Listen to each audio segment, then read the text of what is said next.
नमस्कार मेरे प्यारे दोस्तों, स्वागत है आप सभी का एक बार फिर से आपके अपने YouTube channel mister cool Ash the teacher में। दोस्तों सबसे पहले तो 5000 सब्सक्राइबर्स हमारे पूर्ण हो चुके हैं, तो 5000 की इस फैमिली को पूरा करने के लिए आप सभी का बहुत बहुत धन्यवाद, बहुत बहुत आभार।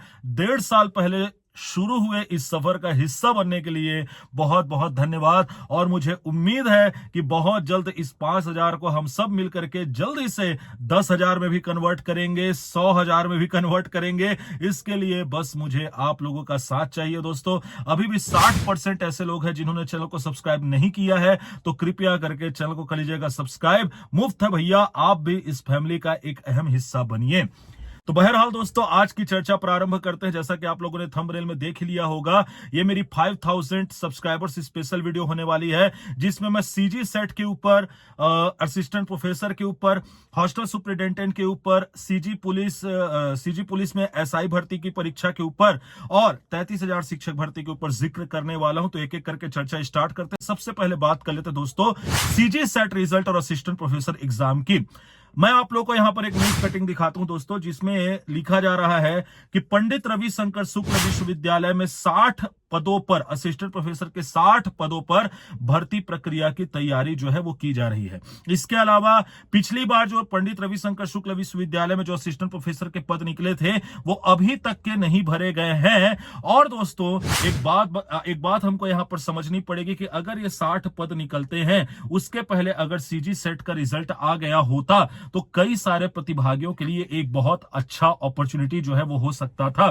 तो बहुत सारे मेरे दोस्तों का यही मुझसे सवाल था कि आखिरकार सर सीजी सेट का जो रिजल्ट है वो कब तक के आ सकता है और क्या इसके ऊपर आचार संहिता का फर्क पड़ेगा। और इसी कड़ी में मैं बात जोड़ना चाहूंगा दोस्तों हॉस्टल सुपरिटेंडेंट का भी, कि हॉस्टल सुपरिटेंडेंट का आखिरकार रिजल्ट कब तक आएगा। देखिए दोस्तों, सबसे पहले तो मैं ये आपको बता दूं कि आचार संहिता का किसी भी प्रकार के पद के किसी रिजल्ट के ऊपर कोई प्रभाव नहीं पड़ता है। किसी ऑन गोइंग भर्ती प्रक्रिया के ऊपर इसका कोई प्रभाव नहीं पड़ता है। हां, कल की वीडियो में भी मैंने आपको यह बात बोला था कि नई नियुक्तियां नहीं दी जा सकती, उसके बाद स्थानांतरण की जो प्रक्रिया है वो संपन्न नहीं की जा सकती आचार संहिता के दौरान। लेकिन ऑन गोइंग प्रोसेस में, ऑन गोइंग भर्ती प्रक्रिया में रिजल्ट निकालने के ऊपर, रिजल्ट निकालने के ऊपर आगे की कार्यवाही करने के ऊपर किसी भी प्रकार का कोई भी प्रभाव जो है वो आचार संहिता का नहीं पड़ता। तो अगर व्यापम चाहे तो आचार संहिता के दौरान भी रिजल्ट ला सकता है। अब बात करेंगे कि क्या रिजल्ट जल्दी से जल्दी आएगा। तो देखिए दोस्तों, मैंने अपनी चैनल पर वीडियो जो अपलोड की थी उसमें मैंने जिक्र भी किया था। हो सके तो मैं यहां पर उसका थंबनेल भी आप लोग को दिखा दूंगा, डिस्क्रिप्शन बॉक्स में लिंक भी दे दूंगा, जिसमें मैंने आप लोग को बताया था कि व्यापम का चिप्स के साथ जो अनुबंध है वो खत्म हो गया है और जब तक किसी नई एजेंसी के साथ करार नहीं हो जाता तब तक के रिजल्ट का आना पॉसिबल नहीं है। और अभी तक ऐसे किसी भी करार की कोई बात सामने नहीं आई है। लेकिन दोस्तों मेरा जहां तक के मानना है, मुझे यह लगता है कि आचार संहिता के इसके ऊपर कोई फर्क नहीं पड़ेगा और व्यापम भी चाहेगा कि इस मामले को जल्द से जल्द सुलटाए, पर इसके लिए आपको भी कुछ करना पड़ेगा। आपको लगातार व्यापम से संपर्क बनाए रखना पड़ेगा, रिजल्ट को लेकर के बात करनी पड़ेगी कि अभी तक रिजल्ट क्यों नहीं आ रहा है, क्या कारण है, कब तक आ सकता है। लगातार अगर आप ईमेल के माध्यम से, फोन के माध्यम से व्यापम से अगर इस बात का पता करते हैं तो जाहिर सी बात है उनके ऊपर भी एक सकारात्मक प्रभाव पड़ेगा कि भैया हमें अब रिजल्ट जो है वो जारी करना चाहिए और हमें जल्दी ही इस चीज के ऊपर काम करना चाहिए।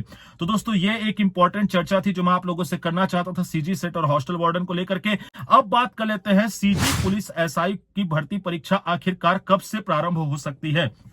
जैसा कि आप लोग को पता है कि जो ऑनलाइन आवेदन की प्रक्रिया थी वो तो अब यहां पर लगभग समाप्त हो गई है। ऑनलाइन आवेदन भरने की जो तिथि है वो तो अब समाप्त हो गई है।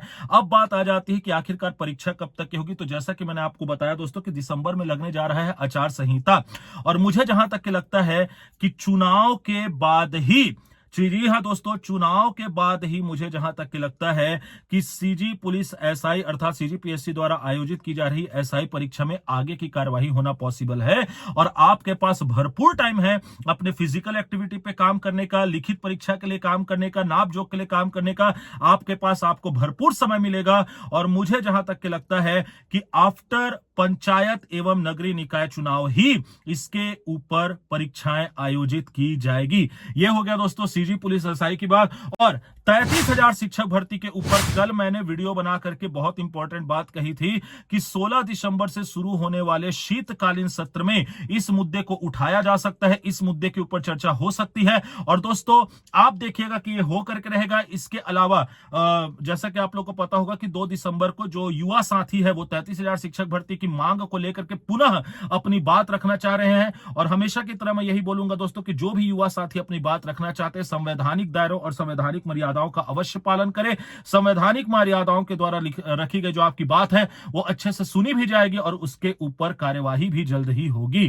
तो दोस्तों इन्हीं सब बातों को मैं आप लोगों से करना चाहता था, आप लोगों तक कन्वे करना चाहता था। आप लोगों की लगातार क्वेरीज आ रही थी तो मैंने सोचा कि इस बारे में अपने मित्रों से कर लिया जाए चर्चा। और पुनः आप सभी का धन्यवाद इस 5,000 सब्सक्राइबर्स की फैमिली का हिस्सा बनने के लिए। और अगर आप अभी भी चैनल पर नए हैं और चैनल को सब्सक्राइब नहीं किया है तो चैनल को सब्सक्राइब करके बेल आइकन दबा दीजिएगा। टेलीग्राम चैनल को जरूर ज्वाइन करिएगा, वहां की भी फैमिली को 1,000 से ऊपर जल्दी पहुंचा दीजिए। और वहां पर आप लोग को लगातार बहुत अच्छी चीजें अब आने ही वाली है, इसलिए टेलीग्राम चैनल को जरूर ज्वाइन करें। और किसी प्रकार की क्वेरीज के लिए पूछने के लिए आप मुझे इंस्टाग्राम पर फॉलो कर सकते हैं। इंस्टाग्राम पर फॉलो करके मैसेज करेंगे तो जरूर आपका मैसेज रिक्वेस्ट उस तक पहुंचेगा। मेरे अगले वीडियो तक के अपना तथा अपने से जुड़े लोगों का रखिएगा ख्याल। धन्यवाद।